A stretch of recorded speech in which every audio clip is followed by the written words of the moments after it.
Hello আমার দুষ্ট প্রিয় মিষ্টি বন্ধুরা, তোমরা সকলে কেমন আছো? আশা করি তোমরা সকলে অনেক ভালো আছো। বন্ধু, আজ তোমাদের মাঝে নিয়ে আসলাম নতুন একটি লাগালাগির গল্প। বন্ধুরা, গল্পটি শুনলে তোমাদের দাঁড়িয়ে যাবে, তোমরা হাতের কাজ করতে বাধ্য হবে। তাই ভিডিওটি না টেনে শেষ পর্যন্ত গল্পটি দেখুন। চলুন বন্ধুরা, আর কথা না বাড়িয়ে গল্পটি শুরু করি। কলিং বেল বাজিয়ে বিরক্তিকর দৃষ্টিতে দরজার দিকে তাকিয়ে আছে রিয়ান। এ নিয়ে দুইবার সে বেল বাজালো, কিন্তু কেউ দরজা খুলেনি।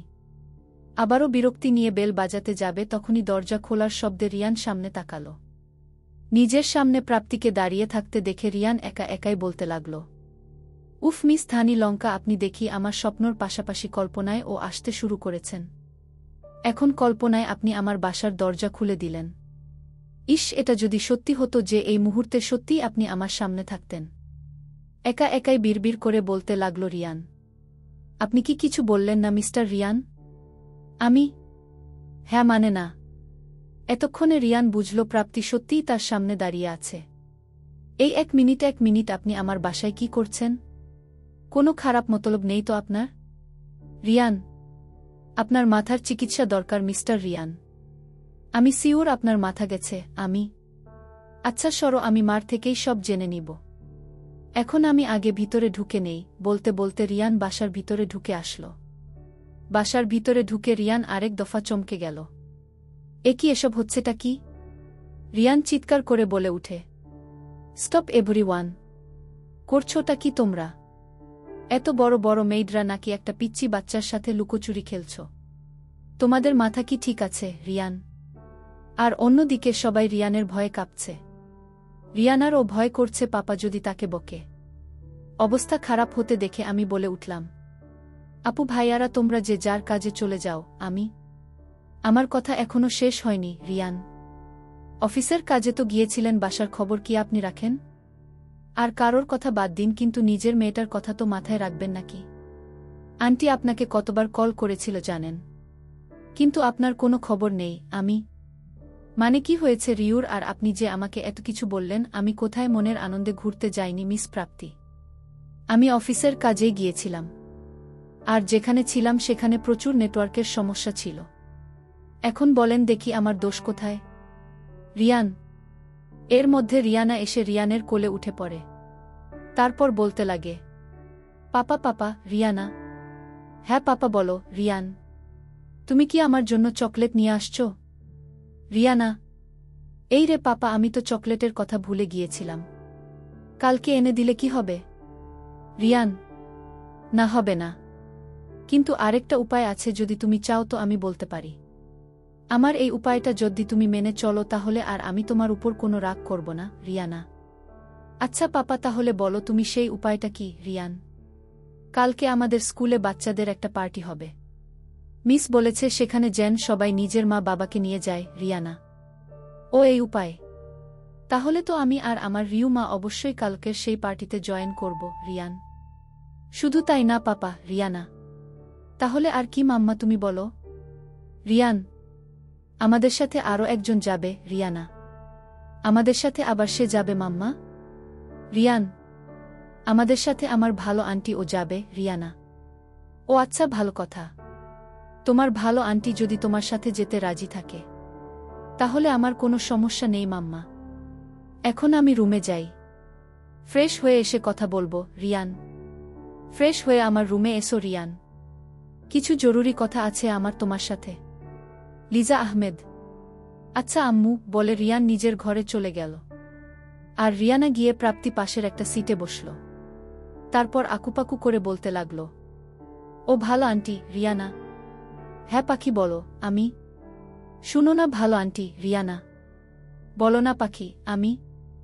কলিং বেল বাজিয়ে বিরক্তিকর দৃষ্টিতে দরজার দিকে তাকিয়ে আছে রিয়ান। এ নিয়ে দুইবার সে বেল বাজালো, কিন্তু কেউ দরজা খুলেনি। আবারও বিরক্তি নিয়ে বেল বাজাতে যাবে, তখনই দরজা খোলার শব্দে রিয়ান সামনে তাকাল। নিজের সামনে প্রাপ্তিকে দাঁড়িয়ে থাকতে দেখে রিয়ান একা একাই বলতে লাগল, উফ মিস ধানি লঙ্কা, আপনি দেখি আমার স্বপ্নর পাশাপাশি কল্পনায় ও আসতে শুরু করেছেন। এখন কল্পনায় আপনি আমার বাসার দরজা খুলে দিলেন। ইস, এটা যদি সত্যি হতো যে এই মুহূর্তে সত্যিই আপনি আমার সামনে থাকতেন। একা একাই বিড়বিড় করে বলতে লাগল রিয়ান। আপনি কি কিছু বললেন না মিস্টার রিয়ান? আমি? হ্যাঁ মানে না। এতক্ষণে রিয়ান বুঝল প্রাপ্তি সত্যিই তার সামনে দাঁড়িয়ে আছে। এই এক মিনিট আপনি আমার বাসায় কি করছেন? কোনো খারাপ মতলব নেই তো আপনার? রিয়ান, আপনার মাথার চিকিৎসা দরকার মিস্টার রিয়ান। আমি সিওর আপনার মাথা গেছে। আচ্ছা সরো, আমি মার থেকেই সব জেনে নিব। এখন আমি আগে ভিতরে ঢুকে নেই। বলতে বলতে রিয়ান বাসার ভিতরে ঢুকে আসলো। বাসার ভিতরে ঢুকে রিয়ান আরেক দফা চমকে গেল। এ কি, এসব হচ্ছেটা কি? রিয়ান চিৎকার করে বলে উঠে, স্টপ এভরিওয়ান! করছোটা কি তোমরা? এত বড় বড় মেয়েডরা নাকি একটা পিচ্চি বাচ্চার সাথে লুকোচুরি খেলছ? তোমাদের মাথা কি ঠিক আছে, রিয়ান? আর অন্যদিকে সবাই রিয়ানের ভয়ে কাঁপছে। রিয়ানারও ভয় করছে পাপা যদি তাকে বকে। অবস্থা খারাপ হতে দেখে আমি বলে উঠলাম, আপু ভাইয়ারা তোমরা যে যার কাজে চলে যাও। আমার কথা এখনো শেষ হয়নি রিয়ান। অফিসের কাজে তো গিয়েছিলেন, বাসার খবর কি আপনি রাখেন? আর কারোর কথা বাদ দিন, কিন্তু নিজের মেয়েটার কথা তো মাথায় রাখবেন নাকি? আন্টি আপনাকে কতবার কল করেছিল জানেন? কিন্তু আপনার কোনো খবর নেই। মানে কি হয়েছে রিউর? আর আপনি যে আমাকে এত কিছু বললেন, আমি কোথায় মনের আনন্দে ঘুরতে যাইনি মিস প্রাপ্তি। আমি অফিসের কাজেই গিয়েছিলাম। আর যেখানে ছিলাম সেখানে প্রচুর নেটওয়ার্কের সমস্যা ছিল। এখন বলেন দেখি আমার দোষ কোথায়? রিয়ান। এর মধ্যে রিয়ানা এসে রিয়ানের কোলে উঠে পড়ে। তারপর বলতে লাগে, পাপা রিয়ানা। হ্যাঁ পাপা বলো রিয়ান। তুমি কি আমার জন্য চকলেট নিয়ে আসছো? রিয়ানা, এই রে পাপা, আমি তো চকলেটের কথা ভুলে গিয়েছিলাম। কালকে এনে দিলে কি হবে? রিয়ান, না হবে না। কিন্তু আরেকটা উপায় আছে, যদি তুমি চাও তো আমি বলতে পারি। আমার এই উপায়টা যদি তুমি মেনে চলো তাহলে আর আমি তোমার উপর কোনো রাগ করব না রিয়ানা। আচ্ছা পাপা, তাহলে বলো তুমি সেই উপায়টা কি? রিয়ান, কালকে আমাদের স্কুলে বাচ্চাদের একটা পার্টি হবে।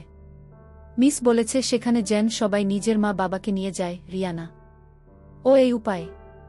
তাহলে তো আমি আর আমার রিউ মা অবশ্যই কালকের সেই পার্টিতে জয়েন করব। রিয়ান, শুধু তাই না পাপা। রিয়ানা, তাহলে আর কি মাম্মা তুমি বলো? রিয়ান, আমাদের সাথে আরও একজন যাবে। রিয়ানা, আমাদের সাথে আবার সে যাবে মাম্মা? রিয়ান, আমাদের সাথে আমার ভালো আন্টি ও যাবে। রিয়ানা, ও আচ্ছা, ভালো কথা। তোমার ভালো আন্টি যদি তোমার সাথে যেতে রাজি থাকে তাহলে আমার কোনো সমস্যা নেই মাম্মা। এখন আমি রুমে যাই, ফ্রেশ হয়ে এসে কথা বলবো। রিয়ান, ফ্রেশ হয়ে আমার রুমে এসো রিয়ান, কিছু জরুরি কথা আছে আমার তোমার সাথে। লিজা আহমেদ, আচ্ছা আম্মু, বলে রিয়ান নিজের ঘরে চলে গেল। আর রিয়ানা গিয়ে প্রাপ্তি পাশের একটা সিটে বসল। তারপর আকুপাকু করে বলতে লাগল, ও ভালো আন্টি। রিয়ানা, হ্যাঁ পাখি বলো। আমি? শুনো না ভালো আন্টি। রিয়ানা, বলো না পাখি। কালকে কি আমার সাথে স্কুলে যাবা? জানো আমার সব ফ্রেন্ডরা তাদের মাকে নিয়ে যাবে। ওদের সাথে ওদের মাকে দেখলে আমার অনেক খারাপ লাগে। সবাই সবার মা বাবার সাথে কত মজা করে খেলা খেলে। সবার মা সবাইকে নিজের হাত দিয়ে খাইয়ে দেয় আর কত কি। তুমি ও চলো না ভালো আন্টি, কালকে তুমি আমার মা হয়ে যাবে কেমন? প্লিজ ভালো আন্টি, একটা দিন শুধু। রিয়ানা, ওকে পাখি, কালকে আমি তোমার মা হয়েই যাব। এবার খুশি? প্রচুর খুশি। রিয়ানা, এখন তুমি রুমে যাও, আমি একটু তোমার দাদুমনির সাথে দেখা করে আসছি। আন্টির রুমের সামনে আসতেই বুঝতে পারলাম ভিতরে মিস্টার রিয়ান আর আন্টি কথা বলছে। কারোর পার্সোনাল কথা শোনা ঠিক না ভেবে আমি চলে আসতে নিব। তখনই আন্টির একটা কথা শুনে আমি দাঁড়িয়ে যাই। কি বলছে আন্টি এসব? উনি বেঁচে আছে? তাহলে উনি এখন কই? আর থাকেন কই? এখানে কেন উনি থাকে না? আর উনাদের আলাদা থাকার কারণ কি? অন্যদিকে লিজা, রিশাদ। হ্যাঁ বাবু বলো। লিজা, সমস্যাটা আমার যে আমি কখনো বাবা হতে পারবো না। রিশাদ, তাতে কি আমরা একটা বাবু দত্তক নিব? এতে তো আর কোনো সমস্যা নেই। লিজা, একটা কথা বলবা আমাকে সত্যি করে? রিশাদ, বলো কি কথা? লিজা, কেন আমাকে ধোঁকা দিলে? রিশাদ, কি বলছো তুমি এসব? রিশাদ, তোমার মাথা ঠিক আছে? লিজা, লিজার দিকে সেই ছবিগুলো ছুঁড়ে দিয়ে রিশাদ বলতে লাগল, এগুলোর কথা বলছি আমি। তোমার সাথে রিলেশনে জড়ানোর সময় তুমি জানতে আমার বাসায় স্ত্রী আছে। তাকে ধোঁকা দিয়ে আমি তোমার সাথে রিলেশনে গিয়েছিলাম। প্রতারণা করেছিলাম আমি তার সাথে। জানো একটা কথা সত্যি, আমি আজ বুঝতে পারছি আমরা ভালো থাকার জন্য যার সাথে প্রতারণা করি, দিন শেষে সেই মানুষটাই ভালো থাকে।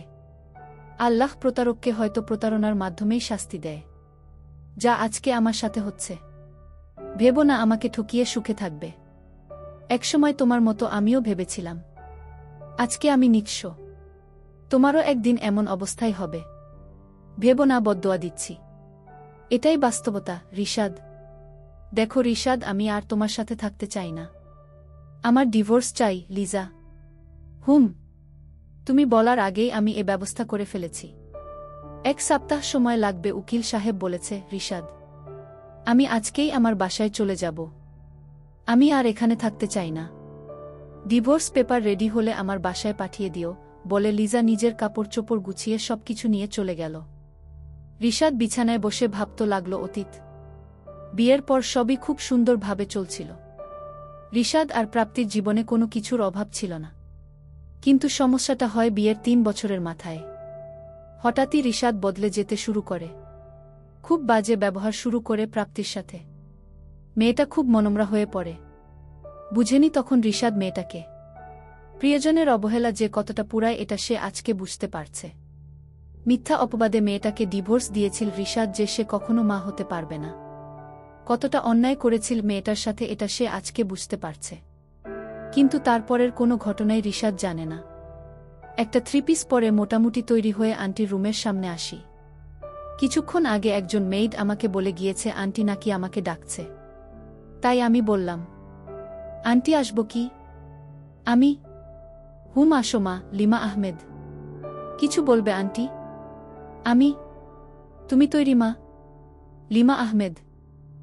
এটা কি পরেছ তুমি? লিমা আহমেদ। কেন 3 পিস? আমাকে কি বাজে লাগছে আন্টি? চেঞ্জ করে আসবো ড্রেস? আমি মা, আজকে আমি তোমাকে শাড়ি পরিয়ে দেই। দেখবে তোমাকে শাড়ি পরে সাথে যেতে দেখে রিউ অনেক খুশি হবে। লিমা আহমেদ। Okay aunty. আমি তারপর আন্টি কোথা থেকে যেন আমার সাইজের একটা ব্লাউজ, পেটিকোট নিয়ে আসলো। আমি কৌতূহল দমিয়ে রাখলাম, কিছুই আর জিজ্ঞেস করলাম না। তারপর আন্টি আমাকে হালকা পিঙ্ক কালারের একটা শাড়ি পরিয়ে দিল। সাথে আমি একটু সেজে নিলাম। আমি নিচে নামতেই দেখি রিউ আর মিস্টার রিয়ান আমার দিকে হতভম্ব ভাবে তাকিয়ে আছে।